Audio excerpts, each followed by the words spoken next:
তোমরা চীন দেশের নাম শুনেছ?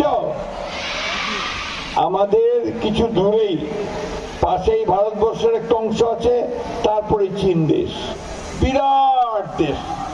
চীনের প্রাচীনের নাম শুনেছ? অনেকেই শুনেছ, তাই না?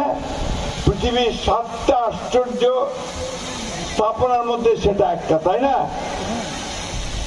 তো আমরা সেই দেশের প্রতিনিধিকে আজকে আমাদের এখানে পেয়েছি। আমরা তার কাছে কৃতজ্ঞ, তিনি আমাদের বাচ্চাদের জন্য, স্কুলের বাচ্চাদের জন্য এই উপহারটি, ব্যাগটি আমাদের দিয়েছেন। তার মধ্যে রঙের পেন্সিল আছে, পেন্সিল আছে, আরো কি কি আছে আমি ঠিক পুরোটা জানিও না। কিন্তু আমি যখন তাকে এখানে আসার জন্য অনুরোধ করেছি, তিনি রাজি হয়েছেন। আমি সেই জন্য তাকে আমার পক্ষ থেকে, তোমাদের পক্ষ থেকে আন্তরিক ধন্যবাদ জানাই। চীনের রাষ্ট্রদূত আমার একজন নিজস্ব ব্যক্তিগত বন্ধু, তার সঙ্গে আমার সম্পর্ক বেশ কিছুদিন ধরে খুব ঘনিষ্ঠ। আমি ইতিমধ্যে 2বার চীনে গেছি, তারও আগে আমি চীনে কয়েকবার গেছি। কিন্তু চীন প্রতিদিনই বদলায়, প্রতিদিনই তার উন্নত হয়, উন্নত থেকে উন্নততর হচ্ছে। আজকে সারা পৃথিবীতে চীন একটা শক্তিশালী দেশে পরিণত হয়েছে।